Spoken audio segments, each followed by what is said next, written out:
So, hi everyone, how you all are doing? I hope you all are doing great. And आज हम पढ़ेंगे हम लोग का लास्ट टॉपिक जो रह गया था gross investment, net investment and NIT वगैरह सब पढ़ेंगे आज हम. ठीक है, आज हम चैप्टर कंप्लीट करेंगे. आज हम नेशनल इनकम भी चालू करेंगे. सो मैक्रो इकोनॉमिक्स के बेसिक कॉन्सेप्ट्स हम पढ़ रहे थे. तो बेसिक कॉन्सेप्ट्स में क्या था? मैक्रो इकोनॉमिक्स में हमने पढ़ चुका था प्रोडक्शन बाउंड्री. ठीक है, हमने प्रोडक्शन बाउंड्री पढ़ लिया था. हमने intermediate good and final good भी पढ़ लिया था. अब हमें आज पढ़ना है कि इन्वेस्टमेंट क्या होती है. What do you mean by investment?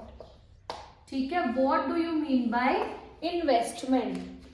Investment का मतलब होता है जितना भी तुमने खर्चा किया है, द एक्सपेंडिचर इनकर्ड एक एसेट को फॉर्म करने के लिए, एक कैपिटल को फॉर्म करने के लिए, उसको बोला जाता है इन्वेस्टमेंट. तो expenditure incurred in producing a asset और एनी कैपिटल फॉर्मेशन, उसको बोलते हैं हम इन्वेस्टमेंट. इन्वेस्टमेंट का मतलब है हम पूंजी अपनी जनरेट कर रहे हैं. क्लियर है? अपना पैसा ऐसी जगह लगा रहे हैं कि हमें कल के दिन रिटर्न मिले. क्लियर है? समझ में आया इतना? Investment are of two types in the economy. One is gross investment, one is net investment. ठीक है, gross investment का मतलब होता है total addition made, total जो investment कर चुके हैं हम. gross investment का मतलब क्या होता है? total investment जो हमने कर लिया है.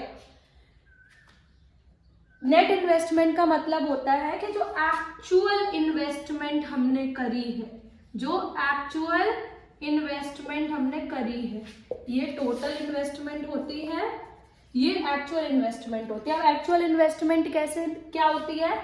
मतलब इसमें से हमने, मतलब बेसिकली अगर हम ग्रॉस इन्वेस्टमेंट में से नेट माइनस डेप्रिसिएशन माइनस कर देंगे, ठीक है, डेप्रिसिएशन माइनस कर देंगे तो हमारी नेट इन्वेस्टमेंट आ जाती है. क्लियर है? समझ में आया?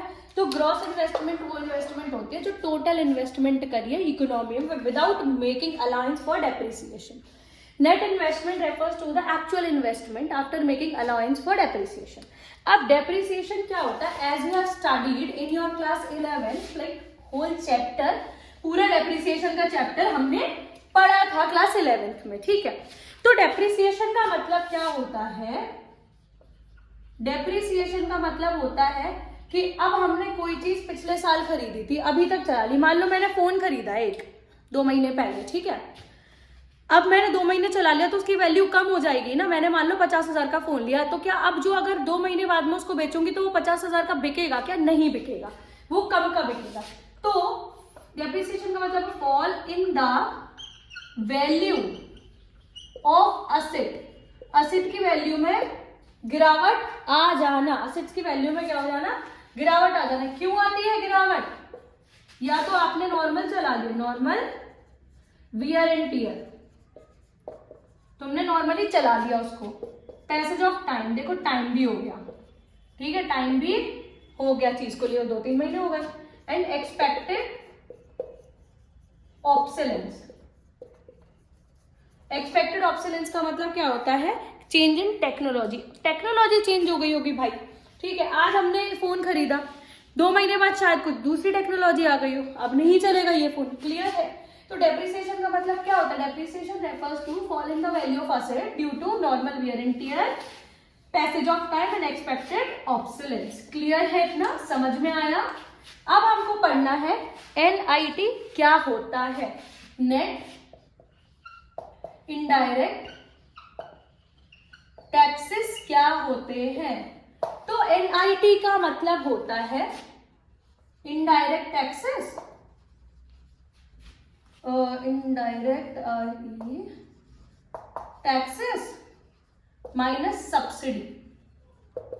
अब आप लोग मेरे को बताओगे इनडायरेक्ट टैक्सेस और सब्सिडीज क्या होते हैं. ठीक है, मेरे को प्लीज कमेंट में बताना कि इनडायरेक्ट टैक्सेस क्या होते हैं. आता है किसी को इनडायरेक्ट टैक्सेस और सब्सिडीज क्या होते हैं? देखो चलो मैं बता देती हूँ क्या होता है. इनडायरेक्ट टैक्सेस का मतलब होता है जो गवर्नमेंट आपसे जीएसटी लेते हैं, वो इनडायरेक्ट टैक्सेस होते हैं। ठीक है, ठीक है। मतलब कि सिलेंडर अगर अपने घर पे आता है तो गवर्नमेंट उसमें टैक्स भी तो लेता ही होगा ना, फ्री टैक्स के तो नहीं देता है गवर्नमेंट। सब्सिडी क्या होती है, गवर्नमेंट मान लो 1170 रुपए का सिलेंडर दे दिया, ठीक है, सिलेंडर सबके आता होगा ना, तो 1170 रुपए का सिलेंडर दे दिया, इसमें टैक्सेस भी इंक्लूडेड है। फिर गवर्नमेंट बोलती है 1170 आप एजेंट के हाथ में दे दो या कटवा दो ऑनलाइन, हम आपको 170 आपके खाते में रिटर्न कर देंगे एज सब्सिडी। ठीक है, समझ में आया? तो इनडायरेक्ट टैक्सेस क्या होता है, जो गवर्नमेंट हमसे लेती है। इनडायरेक्ट टैक्सेस क्या होता है, जो किसी गुड्स एंड सर्विसेज पे गवर्नमेंट हमसे ले लेती है। सब्सिडी क्या होता है, subsidy refers to the financial assistance, economical assistance जो गवर्नमेंट हमको देती है नॉर्मली, कि ज्यादा टैक्स ना लगे इसलिए हम थोड़ी सब्सिडी देते हैं। क्लियर है? तो मान लो टैक्सेस कितने, मान लो 100 रुपए गवर्नमेंट क्या ले रही है, टैक्स ले दिया, ठीक है, 70 रुपए की आपके टैक्सेस में आपको सब्सिडी दे दिया। गवर्नमेंट ने इनडायरेक्टली आपसे कितना लिया, 30 रुपए ले लिया ना, तब भी एज टैक्स। तो नेट इनडायरेक्ट टैक्सेस का मतलब होता है it is the difference between indirect taxes and subsidies. क्योंकि गवर्नमेंट देखो आपको फालतू में पैसा तो देगा नहीं, जो आपसे पैसा ले रहा है उसी में से थोड़ा सा आपको वापस कर रहा है। समझ में आया ना? क्लियर है? अब देखो, अब एक चीज और होती है, फैक्टर कॉस्ट और मार्केट प्राइस। ठीक है, फैक्टर कॉस्ट का मतलब होता है कोई चीज बन रही है तो उसकी लागत। ठीक है, कोई चीज बन रही है तो उसकी लागत। मान लो स्पीकर है, एक स्पीकर है, म्यूजिक स्पीकर, वो बना 500 रुपए का, ठीक है, उसकी फैक्टर कॉस्ट है, मतलब वैल्यू, लैंड, लेबर, कैपिटल और एंटरप्रेन्योर की वैल्यू है ये फैक्टर कॉस्ट। मार्केट प्राइस का मतलब होता है कि वो मार्केट में कितने की बिक रही है। तो मार्केट में कितने की बिकेगी, इसमें ना एनआईटी को ऐड कर दिया जाएगा, इसमें एनआईटी ऐड कर देंगे तो वो मार्केट प्राइस आ जाएगा। क्लियर है? एनआईटी का मतलब है इनडायरेक्ट टैक्सेस को ऐड कर देंगे, सब्सिडीज को माइनस कर देंगे। ठीक है, तो क्या आ जाएगा तुम्हारा एग्जैक्ट प्राइस जो मार्केट में, मान लो मार्केट में ये 550 का बिक रहा है, तो इसमें एनआईटी ऐड कर दिया, तो जब भी फैक्टर कॉस्ट से आपको मार्केट प्राइस में निकालना है चीजें, तो क्या कर दोगे, प्लस कर दोगे एनआईटी को, और मार्केट प्राइस से अगर फैक्टर कॉस्ट में निकालना है तो माइनस कर दोगे एनआईटी को। क्लियर है? समझ में आया इतना? ठीक है, अब हमारी लास्ट चीज आती है इसी चैप्टर में, हमारा एनएफआईए क्या होता है। देखो, जब भी हम नेशनल इनकम कैलकुलेट कर रहे होते हैं, नेशनल इनकम का मतलब इंडिया की इनकम तो होती है, प्लस हमें इंडिया के बाहर से, रेस्ट ऑफ द वर्ल्ड से कितनी इनकम आई है। ठीक है, तो एक होता है net factor income from abroad, क्या होता है, उसको बोलते हैं NFIA, net factor income from abroad. Abroad से हमें कितनी इनकम मिली, तो हमेशा हम क्या करते हैं, factor income received from abroad, हमेशा रिसीव्ड फ्रॉम अब्रॉड, हमें बाहर से कितनी पैसे मिले, मतलब कि इंडिया के बाहर से कितना पैसा कमाया, minus income paid to abroad, paid to abroad. समझ में आया? NFIA is the difference between income received to abroad minus income paid to abroad. ठीक है, इन दोनों का हमेशा याद रखना, रिसीव माइनस पेड होता है, क्योंकि अगर हमारे पास पैसा आएगा ही नहीं तो हम देंगे कैसे। समझ में आ रहा है?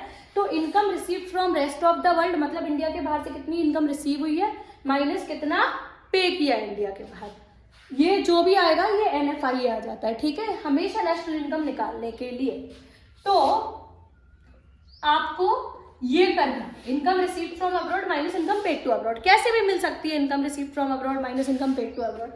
NFIA can be positive, positive भी हो सकता है, क्योंकि मान लो 1,00,000 करोड़ इनकम मिली है माइनस आपने 80,000 करोड़ दी है, तो 20,000 जो करोड़ बचा है वो तो प्रॉफिट में है ना यार, तो NFIA पॉजिटिव भी हो सकता है, NFIA जीरो भी हो सकता है। कैसे हो सकता है जीरो? मान लो 1,00,000 करोड़ ही तुमने मिली है और 1,00,000 करोड़ ही तुमने दे दी, तो NFIA जीरो हो जाएगा, ठीक है, कुछ नहीं मिला, मतलब सेट ऑफ हो गया। NFIA can B negative also. इसका मतलब क्या है कि मान लो हमें 1,00,000 करोड़ मिली है और 1,80,000 करोड़ हमने बाहर पे किया है, ठीक है, तो मान लो 80,000 हमारा क्या है, नुकसान हो जाएगा ना 80,000 करोड़। क्लियर है, समझ में आया? तो NFIA can be positive, can be negative and zero भी हो सकती है। एंड फ्रॉम दिस हमारा चैप्टर यहाँ पे ना क्लियर हो गया है, खत्म हो गया है पूरा। अब क्लियर तुम लोग बताओगे तुम लोग को आया है कि नहीं आया, ठीक है, इतना समझ में आया। अभी नेक्स्ट चैप्टर में हम लोग नेशनल इनकम चालू करेंगे और मैं क्वेश्चंस दूंगी, तो please solve them out. Share कर दिया करो मेरी वीडियो को, सब्सक्राइब कर दिया करो और प्लीज फैला दो वीडियो को। और मेरे को बताओ कि नोट्स चाहिए तो मैं नोट्स भी डाल दूंगी, ठीक है। तो खुश रहो, पढ़ाई लिखाई करो और बढ़िया रहो, मतलब नोट्स बना लेना।